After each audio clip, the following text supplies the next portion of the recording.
अगला टॉपिक है what is voucher in tally. जैसे वाउचर क्या होते हैं, लेजर क्या होते हैं, ग्रुप क्या होते हैं, इसको समझ लो। पहले नंबर पे है वाउचर।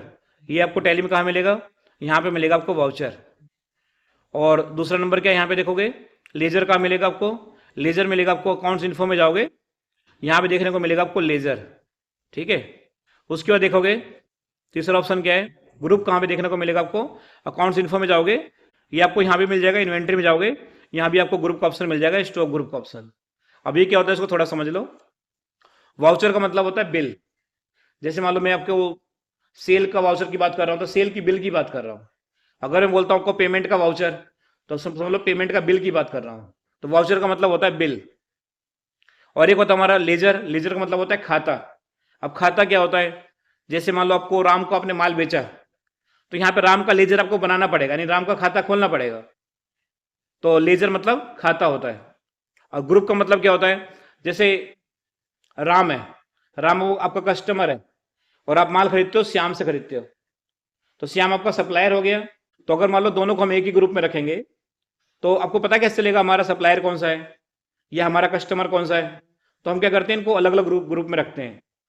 जो आपके सप्लायर होते हैं उसको बोलते हैं सन्ड्री क्रेडिटर, या जो हमारे कस्टमर होते हैं उसको बोलते हैं सन्ड्री डेटर।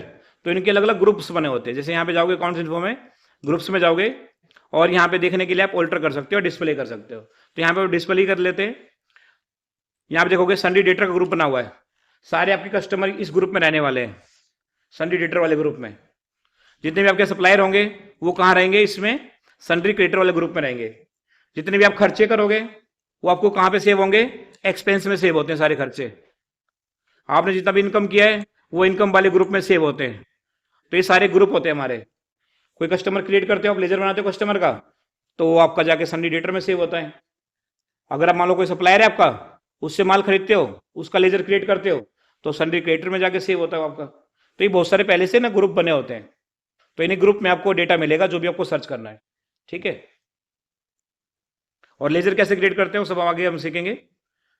लेजर यहाँ से क्रिएट करेंगे, क्रिएट पे जाएंगे और यहाँ पे बस लेजर का नाम लिखेंगे, और वो हमारा कस्टमर है, सप्लायर है, क्या है, उसकी पूरी डिटेल क्या है, यहाँ पे जीएसटी नंबर क्या है उसका लिख के हम बस सेव कर देंगे, लेजर हमारा बन जाता है। और लेजर बनाने का काम आगे है। इतना समझ में आया आपको? लेजर क्या होता है, वाउचर क्या होता है, और ग्रुप क्या होता है। डेफिनेशन ऑफ वाउचर तो बता दिया मैंने आपको। जितने भी हमारे बिल होते हैं वो उनको वाउचर बोलते हैं। और वाउचर कितने प्रकार के होते हैं वो आप आगे देखोगे। वाउचर जो होता है वो मेनली 6 प्रकार के होते हैं। ऐसी प्रति या पेज जिस पर कुछ लिखा जाता हो उसको वाउचर बोलते हैं।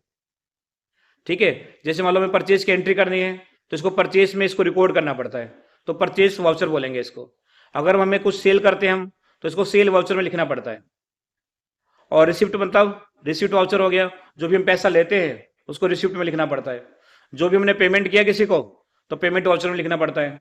अगर हमने मान लो बैंक से पैसा निकाला या बैंक में डाला, तो उसको कॉन्ट्रा वाउचर बोलते हैं। आप देखो यहाँ पे कुछ वाउचर की ना फोटो लगा रखी है, जैसे परचेस रजिस्टर की लगा रखी है। जैसे मतलब अभी तो आप कंप्यूटर में काम करोगे, पहले ऐसे काम होता है। देखो परचेस रजिस्टर दिख रहा है लिखा हुआ, यहाँ पे देखो सेल रजिस्टर है। तो सारा काम इस तरह से होता था। परचेस रजिस्टर में यहाँ पे लिखना पड़ता था सीरियल नंबर क्या है, डेट क्या है, कौन सा आइटम आया है, उसका यूनिट क्या है, और कितने किलो हमने मंगाया है, तो सारा रुपये कितना है, किलोग्राम कितना, सारा यहाँ पे लिखना पड़ता था। इस तरह का देखो परचेस रजिस्टर है एक। अगर मैं फोटो को जूम करके दिखाऊँ आपको, इसमें हमें लिखना पड़ता था। अब तो ये कंपनी में ऑटोमेटिक हो जाता है, पहले रजिस्टर काम इस तरह से होता था। ये हमारा सेल रजिस्टर काम है, देखोगे ये ऐसा होता था सेल रजिस्टर देखने में। इसमें हमें लिखना पड़ता था जो भी हमने सेल किया कंपनी में। और ये हमारा कौन सा है देखते हैं एक बार, कैश में हो सकता है ये। तो ये हमारे होते थे पहले के वाउचर। और अब के जो वाउचर होते हैं डिजिटल हो गए, आप उसको टैली में सेव कर सकते हो। देखो अब यहाँ पे लिखा है टाइप्स ऑफ वाउचर। मैंने बता दिया आपको, परचेज वाउचर होता है, सेल वाउचर होता है, पेमेंट वाउचर होता है, रिसीट वाउचर होता है। टोटल हमारे टैली के अंदर कितने वाउचर होते हैं? टोटल हमारे टैली के अंदर 22 वाउचर होते हैं। काम के हमारे सिर्फ 8 ही वाउचर होते हैं। कौन कौन से? एक परचेस, एक सेल, एक पेमेंट, एक रिसिप्ट, एक जर्नल, एक कॉन्ट्रा, एक डेबिट नोट, एक क्रेडिट नोट। ये 8 वाउचर हमारे काम के होते हैं। वैसे तो 22 वाउचर होते हैं इसके अंदर।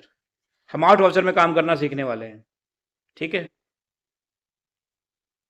उसके बाद देखो यहाँ पे लिखा है टाइप ऑफ वाउचर में परचेस वाउचर के लिए शॉर्टकट की होती है F9, और यहां पे लिखा हुआ है माल खरीदने की एंट्री इस वाउचर में होती है। फिर यहां पे लिखा हुआ है सेल वाउचर, F8 इसकी शॉर्टकट की होती है। माल बेचने की एंट्री इस वाउचर में होती है। नेक्स्ट है हमारा पेमेंट वाउचर, इसकी शॉर्टकट की क्या होती है F5, किसी को नगद या बैंक के द्वारा पेमेंट करने पर इसकी एंट्री हमें परचेस वाउचर में करनी होती है। इसमें क्या बोला इसने, या तो आप बैंक से पेमेंट कर सकते हो किसी को, या तो कोई कैश पेमेंट कर सकते हो। दोनों की पेमेंट आपको कहां पे रिकॉर्ड करनी है, पेमेंट वाउचर में।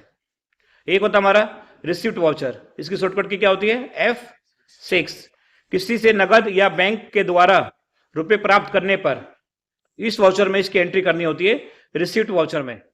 ठीक है, अगला हमारा है कॉन्ट्रा वाउचर, F4 इसकी शॉर्टकट की होती है नगद रुपए बैंक में जमा करवाए या नगद रुपए बैंक से निकलवाए, अपने एक बैंक से दूसरे बैंक में ट्रांसफर किए, ये तीनों एंट्री को रिकॉर्ड करना होता है हमें कॉन्ट्रा वाउचर में।